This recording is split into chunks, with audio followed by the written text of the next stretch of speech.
태풍 링링으로 인해 도내 곳곳에서는 피해가 속출했습니다.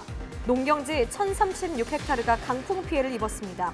복구에는 시간이 걸릴 것으로 전망되고 있습니다. 아직 확정되지 않은 평창올림픽 경기장 사후 활용 방안이 윤곽을 드러내고 있습니다. 하지만 국비 지원 규모는 기대에 크게 못 미쳐 강원도의 고민이 깊은 상황입니다. 5조 원이 투입되는 강릉 안인화력발전소 건설 공사에 지역 인력과 장비 등을 투입하는 상생협약이 체결돼 지역 경기 활성화에 대한 기대감을 높이고 있습니다. 추석 연휴를 앞두고 평창에서는 효성문화제와 백일홍 축제가 개막됐습니다. 깊어가는 가을을 만끽할 수 있는 축제를 소개해드립니다.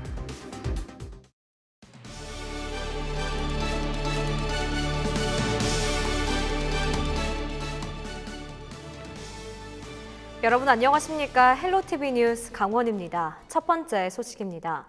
지난 주말 제13호 태풍 링링이 지나가면서 강원도 곳곳에서도 피해가 속출했습니다. 강풍에 건물 외벽이 뜯겨나가는가 하면 농경지 1,000헥타르가 피해를 입었습니다. 피해 복구는 명절 연휴가 지나야 본격화될 것으로 보입니다. 박건상 기자의 보도입니다. 수확을 앞둔 원주의 한 농경지. 벼가 익어가면서 고개를 숙여야 하지만 마치 폭탄을 맞은 것처럼 바닥이 움푹 패였습니다. 지난 주말 제13호 태풍 링링이 한반도를 지나면서 농경지들이 직격탄을 맞은 겁니다. 강한 바람을 몰고 온 태풍 링링으로 인해 수확을 앞둔 벼들이 힘없이 쓰러졌습니다. 강원 도내 농작물 1,036헥타르가 이 같은 강풍 피해를 입었습니다. 벼는 물론 과수농가에서도 피해가 속출했습니다. 원주시 무실동의 한 배과수원. 16,500제곱미터 규모의 과수원에서 20% 정도가 낙과 피해를 입었습니다. 자식 기르는 것처럼 마음이 아프죠. 자식 기르는 것처럼. 가슴이 아픈데 재니까 참고 넘어가는데 보상 같은 것도 좀 해줘야 되는데 정부에서 그런 것도 없고 하니까 마음이 아파요. 지난 주말 태풍 링링으로 인한 피해는 도내 곳곳에서 이어졌습니다. 지난 7일 오전 9시쯤 평창의 한 체육관 지붕이 강풍을 타고 날아갑니다. 다행히 인명피해는 없었지만 인근을 지나는 주민들은 놀란 가슴을 쓸어내렸습니다. 이날 오전 10시쯤 원주의 한 아파트에서는 방수를 위해 설치해놨던 함석 지붕이 강한 바람에 주차장으로 떨어졌습니다. 이 사고로 인해 주차돼 있던 차량 9대가 파손됐습니다. 갑자기 날라와서 깜짝 놀라서 그래서 이 소리에 깬 거야.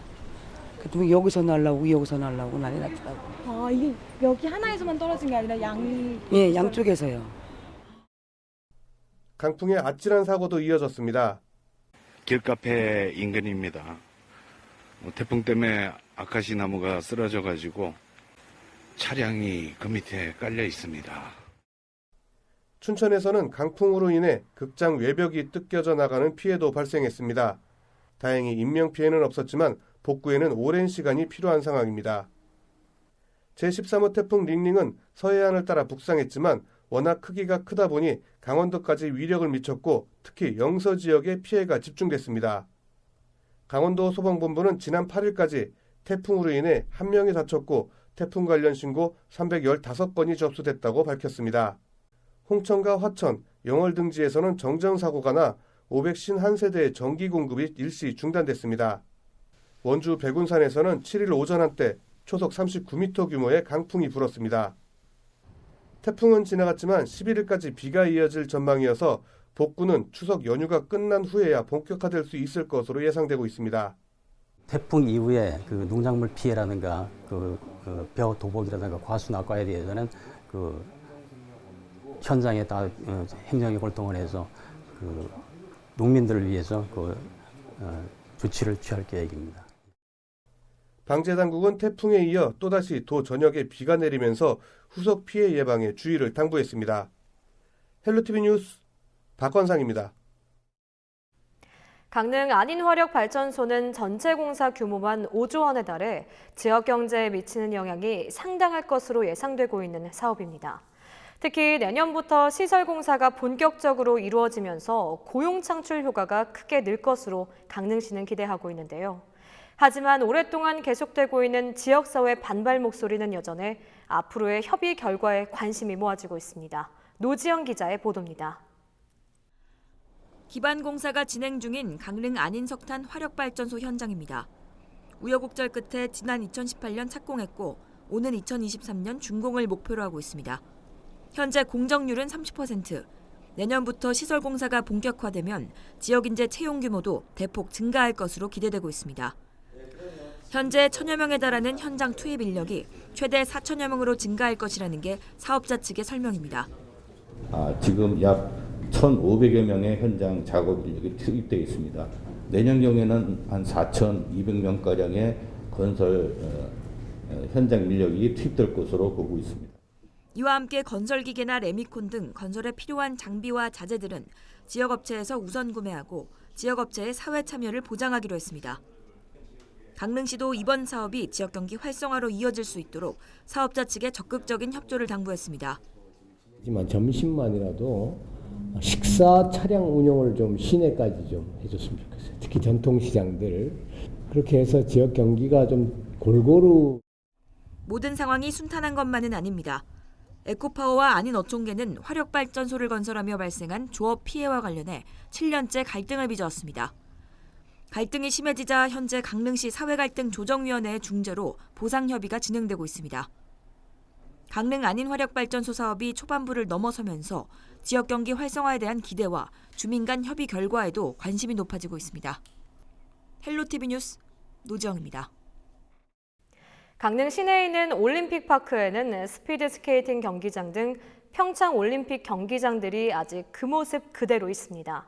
그 경기장들이 어떻게 쓰일지 궁금하신 분들 많으실 텐데요.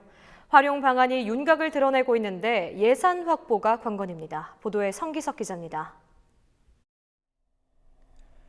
강릉시 교동에 위치한 올림픽파크입니다. 겉모습은 평창올림픽 당시 그대로입니다. 하지만 속사정은 다릅니다. 얼음을 얼리기 위한 비용 등 운영에 막대한 돈이 들기 때문에 아직 명확한 사활용 방안을 찾지 못해 애물단지 신세입니다. 한국개발연구원 KDI 용역 결과 강릉 스피드 스케이팅 경기장과 하키센터, 알펜시아 슬라이딩 센터 등을 운영하면 연간 70억 원이 넘는 적자가 날 것으로 추산됐습니다. 이런 가운데 이들 경기장들이 구체적인 사활용 계획이 윤곽을 드러내면서 관심이 모아지고 있습니다. 경기장 관리 지원 업무를 맡게 된 2018 평창기념재단이 강원도의 활용 계획을 설명한 내용이 알려진 겁니다. 내용을 보면 강릉 스피드 스케이팅 경기장에는 실내 스포츠 테마파크가 조성되고 알펜시아 슬라이딩 센터는 짚라인 체험장 등을 갖춘 관광 자원화가 추진됩니다. 또 이미 동호인 이용 수요가 확인된 하키센터에는 편의시설이 확대되고 장애인 아이스하키 전용센터도 설치될 계획입니다. 다만 강원도는 아직 내비 협의 중인 내용들이라며 활용 방안이 확정된 것은 아니라고 선을 그었습니다. 지금 아직 검토 단계고요. 지금 예산도 확보해야 되고 그런 게 있지 않습니까? 또 할 수 있을지 없을지도 아직 정확한 단계는 아니죠. 적인 발표는 좀 추석 이후에. 관건은 예산입니다. 내년도 예산안을 보면 정부는 현재까지 올림픽 경기장에 국가대표 선수 훈련비 명목으로 10억 원을 지원할 계획입니다.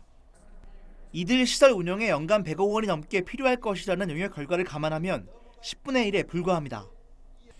때문에 막대한 도비 투입이 불가피한 강원도로서는 활용 방안이 세워지더라도 고민이 깊어질 수밖에 없는 상황입니다. 헬로티비 뉴스 성기석입니다.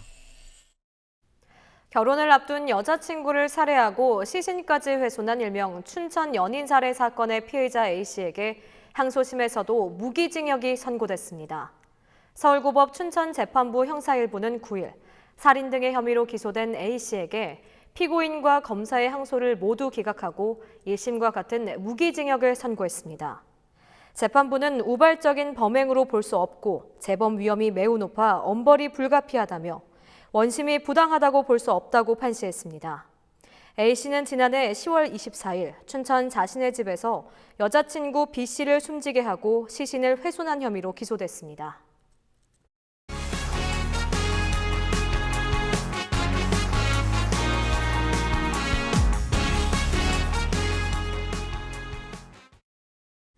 현장에서 전하는 생생한 정보 기자가 간다 시간입니다. 쓰레기 매립장에 더 이상 공간이 없어서 쓰레기를 처리할 수 없다면 어떻게 될까요? 춘천 쓰레기 매립장 공간이 약 21%밖에 남지 않았다고 합니다. 현장은 어떨까요? 기자가 간다에서 만나보시죠. 28만 춘천 시민들이 사용한 쓰레기는 과연 어떻게 처리될까? 장 기자가 가봤습니다. 지금 제가 나와 있는 곳이 바로 쓰레기 매립장입니다.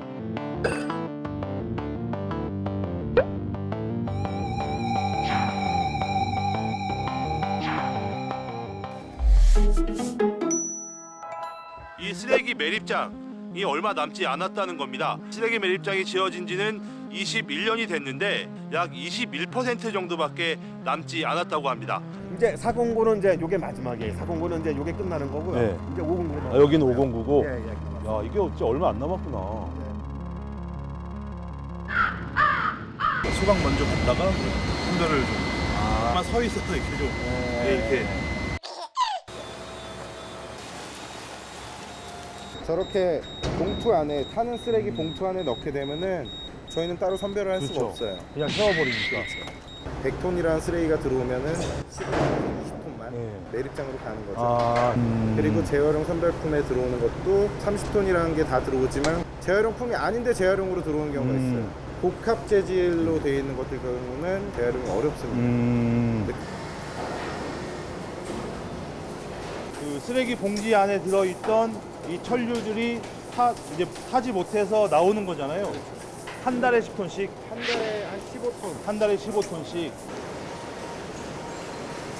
보기에는 그냥 쓰레기 같잖아요. 네. 근데 이거를 갖고 가서 가공하는 쪽에서는 원료와 만들고 해서 생산을 하는 겁니다.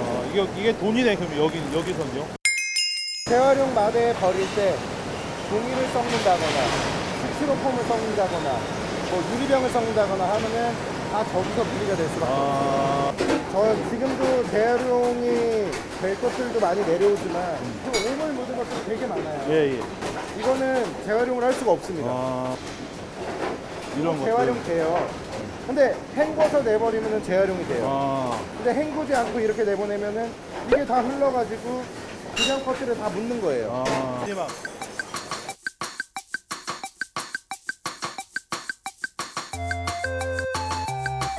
녹색이 여기였죠?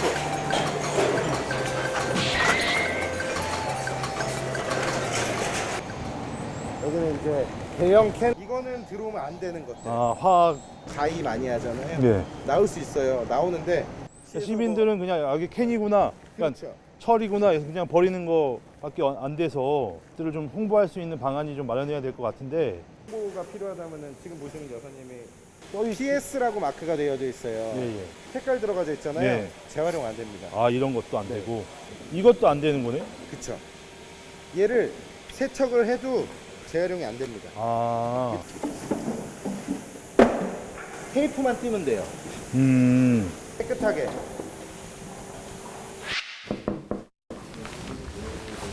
시장님 안녕하세요. 안녕하세요. 네. 시장님, 그 쓰레기 문제가 춘천에 좀 큰 화두가 좀 되고 있는데 좀 춘천의 쓰레기 현 상황 좀 어떤가요? 쓰레기 매립장이 충분히 쓰여질 만큼 여유가 있다고 생각했고 어떤 분들은 반영구적으로 쓸 수 있겠다 얘기했는데 2028년도면 그 매립장의 사용 연한이 끝난다는 거예요. 그럼 생각만 해도 끔찍한 일이 벌어지는데 준비하지 않으면 안 된다는 생각이 들었고 반으로 뚝 잘라서 한 100통 정도까지만 줄여보자. 배출 단계부터 우리 쓰레기를 줄이자. 그래서 감량화 정책을 아주 제일 쓰레기 정책의 일로 여기고 쓰레기 대란 생각만 해도 끔찍합니다. 여러분의 한순간의 실천이 이 쓰레기 대란을 막을 수 있습니다. 꼭 동참해 주십시오. 자, 쓰레기 줄이기 화이팅! 화이팅! 화이팅! 화이팅! 춘천 지역 쓰레기가 어떻게 처리되고 있는지 제가 직접 와서 이렇게 알아봤습니다.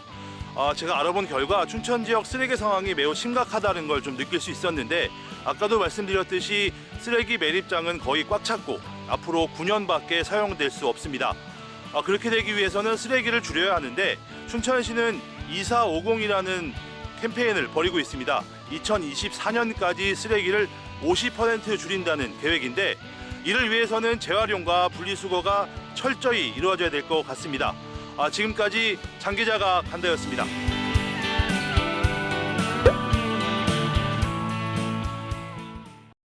쓰레기 매립 문제와 함께 앞으로 쓰레기를 어떻게 줄일 수 있을까라는 고민이 필요한 것 같습니다.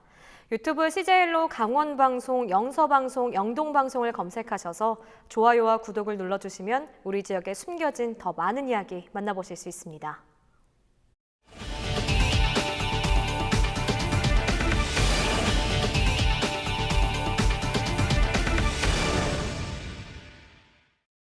추석 연휴가 며칠 안 남았습니다. 연휴 동안 가족, 연인과 뭘 하면 좋을지 고민하시는 분들 많으실 텐데요. 지금 평창에서는 성큼 다가온 가을을 만끽할 수 있는 축제가 한창이라고 합니다. 이번 연휴 평창에 가셔서 가을꽃의 낭만을 즐겨보시는 건 어떨까요? 김선아 기자가 취재했습니다. 소설 메밀꽃 필 무렵의 배경인 평창군 봉평면. 소금을 뿌린 듯하다는 소설 속 표현처럼 푸른 메밀밭이 새하얀 메밀꽃으로 뒤덮였습니다. 평창 효성문화제가 지난 7일 봉평면 효성문화마을 일대에서 개막했습니다. 관광객들은 흐드러지게 핀 메밀꽃 사이에서 저마다 사진을 찍으며 추억을 기록합니다. 메밀꽃밭 옆에 있는 이효석 문학관에서는 가산 이효석 선생의 생애와 그의 작품 세계를 엿볼 수 있습니다. 자주 오는데요. 이번에 여기 문화제 온 건 처음인데 되게 괜찮은 것 같아요. 메밀꽃 핀 게 정말 너무 예뻐요. 예쁘고 화려해요. 평창 효성문화제는 지난 1999년부터 매년 9월마다 이효석 문학선영회를 중심으로 열리는 축제입니다. 올해로 벌써 21년째를 맞았습니다. 저희들이 준비해놓은 아름다운 메밀꽃밭을 감상하시길 바라는 마음으로 정말 열심히 준비했습니다. 많은 분들이 찾아오셔서 이곳 봉평의 효성문화제의 아름다움을 즐기고 가셨으면 좋겠습니다. 올해는 문화체육관광부의 2019 대한민국 우수축제에 선정돼 어느 때보다 더욱 풍성한 축제를 즐길 수 있습니다. 평창의 평창강을 따라선 이렇게 백일홍 10만 송이의 아름다움을 느낄 수 있는 백일홍 축제도 열리고 있습니다. 100일 동안 붉게 피는 꽃이라는 뜻의 백일홍. 평창강 둔치 1.5km 구간을 따라 알록달록 펼쳐진 백일홍 꽃밭은 관광객들의 탄성을 자아냅니다. 아우 너무 좋죠. 소녀 시절 같고 너무 좋아요. 빨간 나는 흰 게 더 이쁜데. 흰 거 이뻐? 나는 빨강 이쁜데. 흰 게. 올해 백일홍 축제의 주제는 소망이 이루어지는 백일홍입니다. 백일홍과 핑크뮬리 포토존이 조성됐고 세 구간으로 나눠진 산책길에는 구간별로 다양한 체험 프로그램이 마련됐습니다. 평창읍 주민 모두가 함께 동참하여 축제를 준비를 하였습니다. 찾아주신 방문객 여러분 한 분 한 분 소중한 인연으로 모시겠습니다. 제5회 평창 백일홍 축제에 많이 참석해 주시기를 부탁을 드리겠습니다. 평창을 대표하는 축제 효성문화제와 백일홍 축제는 이번 주말까지 계속 이어집니다. 헬로티비 뉴스 김선아입니다. 이어서 날씨입니다. 추석 연휴를 앞두고 가을 장마가 다시 기승입니다. 우리도 저녁에도 비 소식이 있는데요. 예상 강수량은 영서 지역은 30에서 80mm, 많은 곳은 100mm 이상 쏟아지겠고 영동 지역은 20에서 60mm 정도가 되겠습니다. 태풍 링링에 이어 추가 피해가 발생하지 않도록 각별히 주의해 주시기 바랍니다. 화요일 도내 아침 기온 춘천과 원주, 속초 22도, 강릉 23도가 예상됩니다. 낮 동안 계속해 비가 내리며 기온은 다소 떨어지겠습니다. 한낮 기온 춘천과 강릉 26도, 속초 25도 등이 되겠습니다. 민족 대명절 추석이 코앞으로 다가왔습니다. 하지만 영서 지역은 수요일까지 호우 형태로 시간당 30mm 안팎까지 쏟아질 수 있어서 계속해 주의가 필요하겠습니다. 영동 지역도 수요일까지 비가 오다 그쳤다를 반복하겠고 목요일부터는 비 소식 없이 맑겠습니다. 올 추석 연휴 동안에는 비 소식 없이 청명한 가을 날씨를 느끼기 좋겠습니다. 특히 추석 당일에는 전국에서 환한 보름달도 볼 수 있겠습니다. 우리 지역 바다 날씨입니다. 동해 전해상 비가 내리겠지만 파도의 높이는 잔잔하게 일겠습니다. 이상으로 헬로티비 뉴스를 마칩니다. 헬로티비 뉴스는 지영민과 함께합니다. 시청해주신 여러분 고맙습니다.